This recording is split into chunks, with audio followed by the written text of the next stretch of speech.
안녕하세요. 프리클래스의 김대원입니다. 정말 간만에 여러분들을 뵙게 되는데요. 사실 제가 영상 찍는 걸 그렇게 좋아하지는 않습니다. 네, 상당히 하는 일도 많고, 그 다음에 뭐 제가 미남은 아니잖아요. 네, 그래서 이 영상 찍고는 자꾸 미루게 되는데요. 그동안에 이제 유주미 소장님께서 너무 좋은 컨텐츠로 하드캐리 하시는 모습을 보고 저도 분발해야겠다는 생각에 이렇게 오늘 준비를 했습니다. 자, 오늘 제가 찍은 영상은요, 여러분들에게 꼭 필요한 내용입니다. 당연히 필요한 내용만 알려드리죠. 이제 본격적으로 이제 수시 상담의 전초전이 이제 시작이 되고 있는데요. 많은 학생들이 이제 중간고사까지 봤으니 자기의 수시의 가능성을 타진하는 그런 시간이 오고 있죠. 자, 그런데 항상 학생들이 맨날 궁금해하는 거는 무조건 종합이에요. 그럼 어떤 경우들이 있냐? 충분히 교과로 가 있는데도 자꾸 종합만 노래를 부르는 학생들도 있고요. 또는 더 심한 경우에서는요, 교과로 볼 때는 이 친구가 거의 수석 점수인데 학종을 교과로 쓰겠다는 그런 불상사 같은 그런 경우도 있습니다. 자, 그래서 제가 꼭 여러분들에게 매년 똑같은 얘기를 하지만은 그래도 한번 다시 한번 상기시켜야 될 내용이 수시의 기준점을 어떻게 잡는지를 설명해 드리려고 합니다. 자, 일단 수시의 기준점은 저희 제목 그대로 교과 점수를 바탕으로 합니다. 교과의 점수를 가지고 내가 이 학교가 내 교과 점수가 되는지 또는 교과 점수는 너무 턱없이 부족한지를 가지고 학종을 쓸지 안 쓸지를 고민을 하는 겁니다. 자, 그러면은 여러분들이 기준선을 너무 모르기 때문에 제가 간단하게 먼저 알려드릴게요. 자, 이게 어떤 식으로 반영이 되는지가 제일 중요한데요. 가장 중요한 건요, 학교별로 교과 내신의 환산식은 달라진다는 겁니다. 이게 참 어려운 얘기예요. 어떻게 보면은. 왜 그러냐면 여러분들이 나중에 뭐 입시 상담을 하게 되거나 또는 이제 학교에서 상담을 하게 되면요, 항상 자기 내신 몇 점만만 기억을 합니다. 예를 들어서 뭐 상위권 애들 뭐 1.21이에요. 그 다음에 뭐 조금 상위권에서 약간 중상위권 애들 한 2.08입니다. 이런 식으로 기억을 하는데요. 이게 문제가 뭐냐면요, 그럼 그 점수를 하나를 가지고 대입을 해서 쓰느냐? 그게 전혀 아닙니다. 학교마다 내신 기준은요, 전체 내신을 보는 경우는 교과에서는 거의 없다고 생각하셔야 됩니다. 교과 전형일 때는요, 이 전체 내신이 아니라 학교별 반영 방식에 따른 환산점을 이렇게 구하기 때문에 환산 내신이라는 게 다시 필요한데요. 이걸 구해보지 않는 경우가 너무 많아요. 사실 이걸 구하는 게 어떻게 보면 좀 어렵고 귀찮은 일이에요. 왜냐면 수기로 계산하려면요, 이거 정말 하나 계산하는 한 2~30분씩 걸립니다. 한 학교에. 근데 뭐 여러분들 학교 하나만 쓰실 거 아니잖아요? 최소 6개에서, 그 다음에 고려할 때 10개까지 고려를 하겠죠? 그러면 이거 하다가 몇 시간씩 다 날립니다. 그리고 간단 엑셀 계산기를 쓰시는 그런 업체들도 있고요. 또는 뭐 선생님들도 가끔 계시는데요.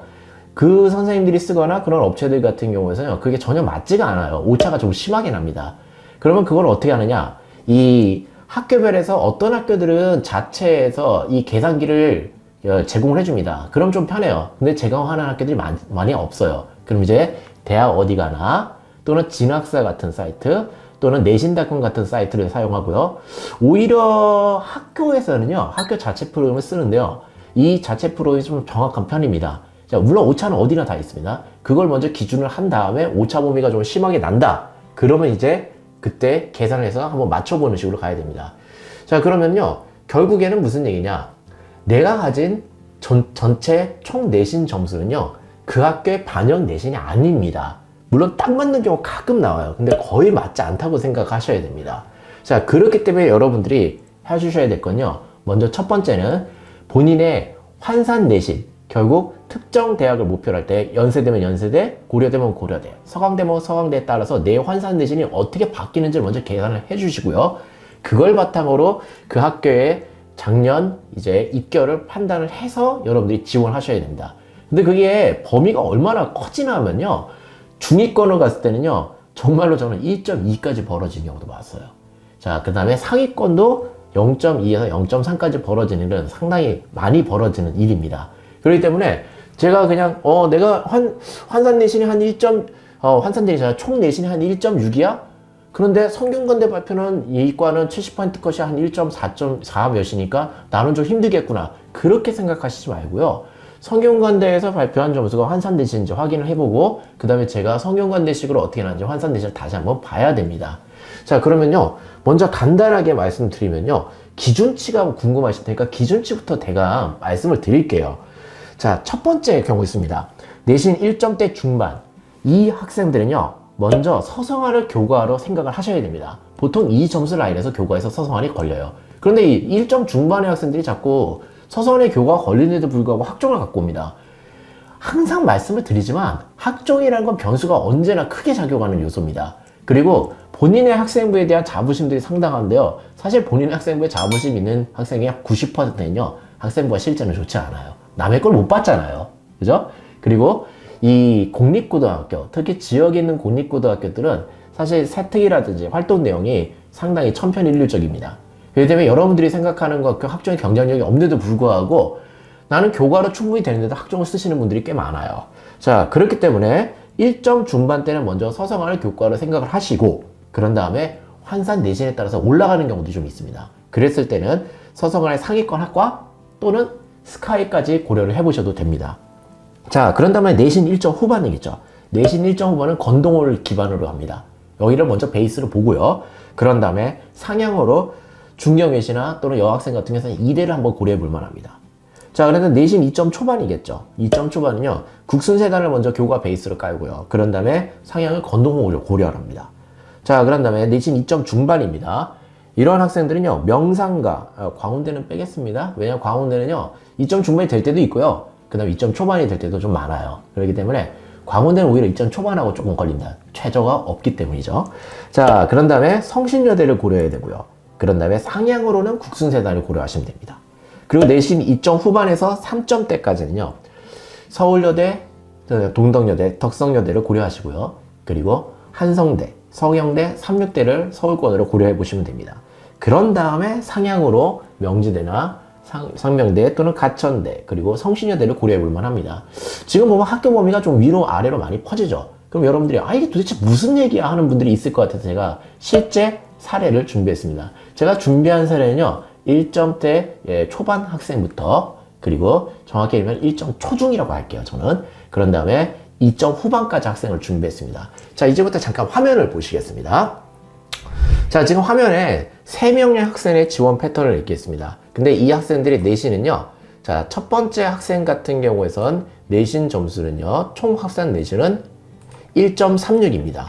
자, 그럼 두 번째 강땡땡 학생 보이시죠? 이 강땡땡 학생의 내신은요. 2.42가 총 내신입니다. 자, 그 다음에 신땡땡 학생 같은 경우는요. 총 합산 내신 자체는요. 2.92로 잡힙니다. 자, 이랬을 경우에서 이 내신만 가지고 봤을 때는요. 당연히 쓸 수 있는 범위 자체가 너무 제한적이에요. 특히 1점대 학생 같은 경우 그래도 선택권이 좀 있겠지만 2점대 학생 둘은 상당히 학교가 밀리게 되죠. 하지만 여기서 교과 내신 환산식의 비밀이 있습니다. 교과 내신 환산은 아까도 말씀드렸지만 대부분의 학생들이 올라갑니다. 왜냐하면 특정 과목을 빵꾸를 하는데 그것들이 비율이 적어지는 경우가 많거든요. 자, 그럼 1점대 학생부터 먼저 확인을 해볼게요. 이 학생은 1.36의 평균 내신을 갖고는 있지만 합산 내신에서요. 학교 환산식으로 돌렸을 때는요. 중앙대로 대입을 하면 이 학생이 1.24까지 올라갑니다. 그렇기 때문에 중앙대를요. 안정지원을 선택을 했고요. 그 다음에 고려대 같은 경우에서 1.35로 올라갑니다. 자, 고려대 같은 경우에서는 이제 적정지원을 썼지만 불합격을 하게 됩니다. 작년에 컴퓨터가 많이 올라갔었어요. 자, 그런 다음에 경희대 1.34는요, 완전히 안전빵이었죠. 혹시라도 최저가 중앙대보다 못 미칠 경우를 대비해서 하나를 써놓고요. 그 다음에 한양대가 1.34입니다. 적정 지원을 했고요. 그 다음에 서강대가 1.39인데요. 이 서강대가 최저가 약하기 때문에 이게 지금 안정 지원은 아닙니다. 1.39면요. 그래서 적정 지원으로 선택이 되고요. 연세대는 1.34인데 가로치고 Z라는 게 보일 거예요. 지점수라고 하기도 하죠. 1.67입니다. 자, 연세는 점수 반영식에 지점수를 쓰기 때문에 이게 환산이 까다로워요. 자, 그렇기 때문에 지금 같은 경우에서는 지점수가 보통 1.6인 학생들부터 이제 교과 지원을 가능성을 조금씩 보입니다. 물론 작년 같은 경우에 면접이 없었기 때문에 조금 더 올라간 걸로 보입니다. 자, 그랬을 때 1.67이기 때문에 이제 연세대를 상향으로 한번 써보는 그런 전략을 썼습니다. 지금 보면요. 결국 이 학생은요. 자기 내신은 1.36인데 가장 좋게 나오는 건 1.26. 가장 낮게 나오는 거는 1.39까지 벌어집니다. 자, 이 정도도 상당히 벌어지죠. 왜냐면 지금 차이가 한 0.15 정도가 차이가 나잖아요. 그런데 중위권, 중상위권이죠. 정확히 얘기하면. 중상위권을 가는 학생은 더 벌어지게 됩니다. 자, 어떻게 되냐면요. 이 친구의 원래 자기 총 내신은 2.4입니다. 그런데 서울 과기대에 유리하게 나옵니다. 이 친구가. 국영수가 좀 점수가 높아요. 자, 그러면은 2.0으로 올라오고요. 숭실대는 2.07, 국민대는 2.31, 그리고 한번 확 질러본 한양대는요 2.5로 똑 떨어지게 됩니다. 지금 이 친구 같은 경우는 범위가 0.45만큼의 범위가 벌어지죠. 그런 다음에 2점 중반이 넘어가는 학생들, 예를 들어서 2점 후반이나 3점 초 같은 경우 훨씬 많이 멀어집니다. 그래서 어떤 경우가 나올지 볼게요. 신땡땡 학생인데요. 자기 합숙한 내신, 총 내신은 2.9입니다. 그런데 가장 잘 나오는 학교는요. 한성대 상상력 인지학부에 교과 우수를 넣었을 때 한성대는 전형이 2개입니다. 2.17까지 올라갑니다. 가장 안 나오는 거는요. 당연히 자기 그냥 내신을 갖고 쓴 홍대 학생부 종합전형이죠. 학교생활로서는 2.9입니다. 자, 그리고 교과만 가지고 계산을 해봤을 때도요. 상명대가 제일 안 좋게 나왔는데 상명대는 2.77까지 내려가기도 하죠. 지금 범위가 엄청나게 벌어졌죠. 0.6, 그 다음에 학점까지 생각하면 0.8까지 벌어지는 겁니다. 자, 이거를 봤을 때 여러분들이 내 내신이 2.9야. 그렇기 때문에 나는 인서울이 너무 좀 힘들 것 같으니까 광명상 라인을 포기하겠어요 한다면요. 이거 엄청난 실수를 하고 있는 겁니다. 그러면 이런 것들을 계산을 하고 난 다음에 그 다음에 여러분들이 거기에 맞춰갖고 지원을 해야 됩니다. 자, 그렇기 때문에 자기의 교과 환산 내신, 학교별 교과 환산 내신이 너무 중요하고요. 이게 수시의 기준점이 된 다음에 이거에 미달이 됐을 때 종합을 쓰는 거고요. 이거보다 남을 경우에는 여러분들이 종합보다는 교과를 쓰시는 걸 추천합니다. 물론 이 학종을 쓰는 이유 중에 두 번째 이유는 그게 있겠죠. 점수 미달이라기보다는 자기가 수능 최저를 못 맞추니까 이 학종을 쓰는 학생들이 있는데요. 그거는 제가 다음 주쯤에 또 영상을 올려드릴 텐데요. 수능 최저는 전략적으로 맞추면 됩니다. 어떻게든 맞춰야죠. 맞추는 게 당연히 최저고요. 그걸 맞춰서 붙는 애들이 많습니다. 그것도 못 맞추면 솔직히 저는 그 대학 가라는 얘기를 잘 안 해요. 그렇기 때문에 여러분들이요. 항상 학종만 너무 생각을 먼저 하시지 말고 나의 교과 환산식이 어느 정도 되는지를 먼저 감안하신 다음에 그런 다음에 학종을 지원을 할지 아니면 교과 위주로 지원할지 그 다음에 생각을 해서 결정을 하시길 바랍니다. 자, 오늘 내용 같은 경우에서는 제가 유튜브 같은 데서 많이 그렇게 올리질 않아요. 왜냐면 이 항상 보면은 입시 업체나 유튜버들은요 그놈의 학종만 가지고 아주 노래를 부릅니다. 왜? 학종이 신기루 같은 전형이거든요. 그리고 가장 책임을 면하기 쉽고 여러분들도 학종 얘기하면은 눈이 휘둥그레시잖아요. 인생 역정 한방. 그런데 인생 역정 그렇게 쉽게 안 나옵니다. 일단 교과 베이스를 깔고 그 다음에 나의 수능 가능성과 그 다음에 나의 서류를 판단한 다음에 학종을 지원하시는 걸 저는 추천해 드리겠습니다. 저는 지금까지 프리클래스의 김대건이었습니다. 감사합니다.